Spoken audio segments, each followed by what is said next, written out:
صل على محمد۔ یہ کاروان خیر نجف کی زیارت کرنے کے بعد، کوفہ کی زیارت کرنے کے بعد اور سہلہ کی زیارت کرنے کے بعد اب یہ کاروان خیر اطراف کی زیارت، یعنی جب ہم نجف سے کربلا کے لیے نکل رہے ہیں اور جو اطراف کی زیارت ہے وہ کرتے ہوئے چل رہے ہیں، اور ہم اب زیارت کرنے کے لیے آئے جناب زید شہید۔ ایک بات میں بتا دوں آپ کو، انسان زیارتوں پہ کیوں آتا ہے، کس کے ریزن سے آتا ہے، کس وجہ سے آتا ہے؟ جو ہمارے علماء کہتے ہیں کہ انسان جو زیارتوں پہ آتا ہے وہ 3 وجہ سے آتا ہے۔ یا تو کوئی اس نے اچھا کام کیا ہے تو پروردگار عالم کو اچھا لگا تو اس کا اجر دینا چاہ رہا، تو جو سب سے بڑا اجر ہے وہ یہی ہے کہ میں اسے اپنے چاہنے والوں کو زیارت پہ بھیج دوں۔ دوسرا یہ ہے، یا تو ماں باپ نے آپ کے لیے دعا کی ہے اور وہ پروردگار عالم نے قبول کر لی ہے تو اس وجہ سے آپ زیارتوں پہ آتے ہیں۔ یا تو اس ریزن سے آتے ہیں، جو آپ کے رشتہ دار ہیں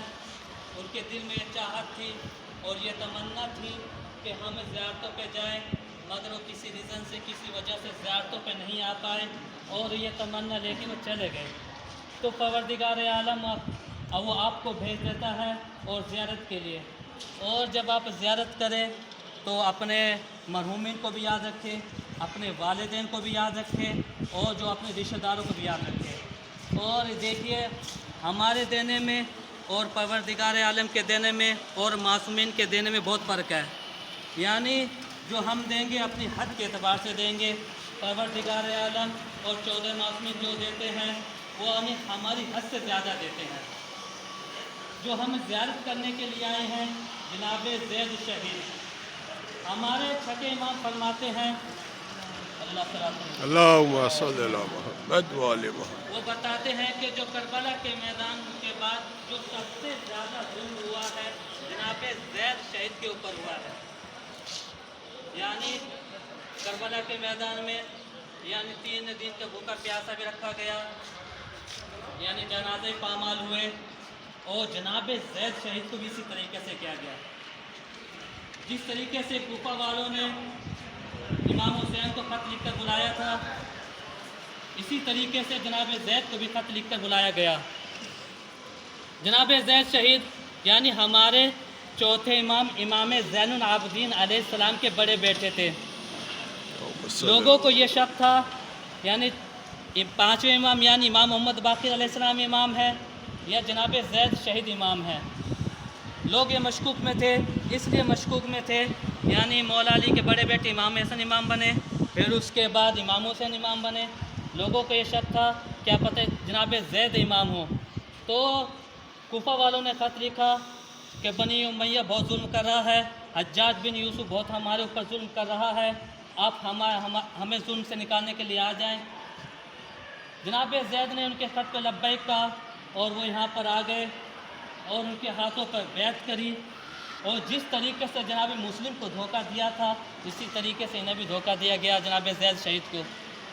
جناب زید شہید نے اپنے قدم پیچھے نہیں ہٹائے اور انہوں نے جنگ کری، اور پہلے دن کی جنگ یہ ہوئی، نتیجہ یہ ہوا جناب زید کو فتح ہوئی، اور جب دوسرے دن جنگ ہوتی ہے جناب زید شہید کے پیشانی پہ تیر لگ جاتا ہے اور وہ گھوڑے پہ سنبھل نہ پائے اور زمین پر آ گئے اور ان کی روح قبض ہو گئی، اور جیسے ہی چاہنے والوں کو پتہ ان کی روح قبض ہو گئی ہے تو انہوں نے کیا کرا، نہر فرات کو راستوں کو روکا اور وہاں پر دفن کیا اور پھر نہر فرات کے پانی کو کھول دیا۔ جیسے ہی چند سالوں کے بعد حجاج بن یوسف کو پتہ چلتا ہے، ان کے جنازے کو نکالتا ہے، یعنی نہر فرات کے راستوں کو روکتا ہے اور ان کے جنازوں کو نکالتا ہے اور یہاں پر کھجور کے درخت پر لٹکا دیتا ہے اور بنا کپڑوں کے لٹکاتا ہے۔ ایک مکڑی آتی ہے، وہ اسے جال سے ان کے خاص مقام کو چھپا دیتی ہے، اور اس کے بعد 4 سال تک ان کا کھجور پہ لٹکایا گیا اور ان کے بدن سے خوشبو آنے لگی۔ حجاج بن یوسف کو یہ دیکھا نہیں گیا تو اس نے کام کیا کرا، جس طریقے سے کربلا کے میدان پہ گھوڑے دوڑائے گئے تھے، یہ حجاج بن یوسف اس حد سے بھی آگے بڑھ گیا تو اس نے کیا کرا، ان کے لکڑی کو اکٹھا کیا اور ان کے بدن پہ آگ لگا دی۔